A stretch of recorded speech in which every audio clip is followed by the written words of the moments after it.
Charged particle of mass m and q is released from rest in uniform electric field E. Neglecting the effect of gravity, the kinetic energy of the charged particle after t second is A. eq square m upon 2t square, B. 2e square t square upon mq, C. e square q square t square upon 2m, D. eqm upon t. तो देखिए बच्चों, हमसे कहा जा रहा है कि एक चार्ज पार्टिकल को यूनिफॉर्म इलेक्ट्रिक फील्ड में रिलीज कर दिया गया। ठीक है, तो हम मान लेते हैं ये एक यूनिफॉर्म इलेक्ट्रिक फील्ड है जिसका मैग्नीट्यूड क्या है, E है।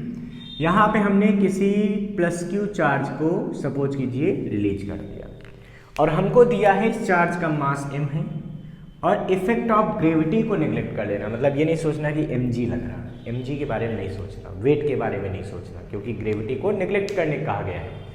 अब बच्चों हमसे कह रहे हैं कि टी टाइम के बाद इसकी काइनेटिक एनर्जी क्या हो जाएगी। तो देखिए हमको पता है कि अगर इलेक्ट्रिक फील्ड में कोई क्यू चार्ज रखा है तो उस पर एक फोर्स लगता है। फोर्स कितना लगता है, QV।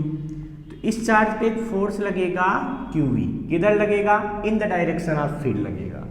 क्यों, क्योंकि पॉजिटिव चार्ज पे फोर्स हमेशा in the direction of electric field लगता है, जबकि नेगेटिव फोर्स अपोजिट डायरेक्शन लगता है इलेक्ट्रिक फील्ड के। ठीक है, तो लिखेंगे यहाँ पे कि force acting at plus Q charge in electric field. और कैसी electric field, uniform electric field. तो कितना फोर्स लगेगा बच्चों, ये लगेगा F इक्वल टू QV, ये फोर्स लगेगा। इस फोर्स की वजह से ये चार्ज आगे की तरफ बढ़ेगा, यहाँ तक पहुँच जाएगा। मान लो कि t टाइम में चार्ज यहाँ से यहाँ तक पहुँच गया। जब उसमें एक फोर्स लग रहा है लगातार, तो इस चार्ज पे एक एक्सेलरेशन लगेगा, उसकी वजह से वो एक वेलोसिटी गेन करेगा और उसी वेलोसिटी की वजह से काइनेटिक एनर्जी होगी। यही हमको निकालना है। क्यों, क्योंकि इनिशियली तो हमने इसको रिलीज किया, मतलब इनिशियल वेलोसिटी उसकी क्या थी, 0 थी। ठीक है, मान लेते हैं जब यहाँ पहुँचा तो उसकी फाइनल वेलोसिटी क्या हो गई, v हो गई। कितने टाइम में, तो उन्होंने बोला है t टाइम में। कितने टाइम में, t टाइम में। तो हमारा काम है पहले यहाँ एक्सेलरेशन फाइंड करें, फिर हम वेलोसिटी फाइंड करें, फिर काइनेटिक एनर्जी। इसका मतलब यहाँ पे लिखेंगे acceleration of charge particle in electric field. देखिए कितना एक्सेलरेशन होगा, तो एक्सेलरेशन इक्वल टू होता है फोर्स अपॉन मास, मीन्स ये हो जाएगा QE अपॉन m। ये उस पर क्या लगेगा, ये एक्सेलरेशन लगेगा। जब ये एक्सेलरेशन लगेगा तो यहाँ पे लिखेंगे so velocity after time t। तो आफ्टर टाइम की कितनी वेलोसिटी होगी, तो v equal to u plus AT लगा देंगे यहाँ पे।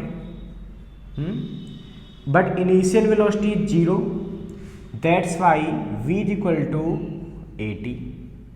a की वैल्यू पुट कर देंगे तो क्या आएगा, a की वैल्यू क्या आ गई, देखो QE upon m into t। This is the final velocity.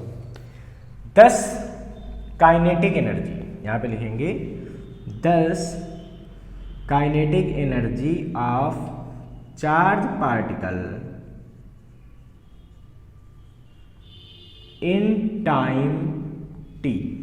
तो कितनी होगी काइनेटिक एनर्जी भाई, तो काइनेटिक एनर्जी का फार्मूला होता है हाफ mv स्क्वायर। तो क्या आ जाएगा, half mv square. Put the value of v, ये v की वैल्यू वहां पे पुट कर देंगे। ठीक है, जब ये वैल्यू v की यहाँ पुट करेंगे तो क्या मिलेगा, तो k इक्वल टू मिलेगा हाफ m v स्क्वायर। तो देखिए क्या आया, QET अपॉन m का होल स्क्वायर। देखिए m स्क्वायर से एक m कैंसिल होगा, तो k बराबर बचेगा half q square e square t square upon m। ठीक है, तो काइनेटिक एनर्जी आ जाएगी q square e square t square upon m। तो ये काइनेटिक एनर्जी हो जाएगी चार्ज पार्टिकल की आफ्टर टाइम t। यहाँ से आपको ये भी पता चल रहा होगा कि जो ऑप्शन गिवन थे उसमें ऑप्शन सी करेक्ट होगा। So C option will be correct. इसको फटाफट नोट कीजिए।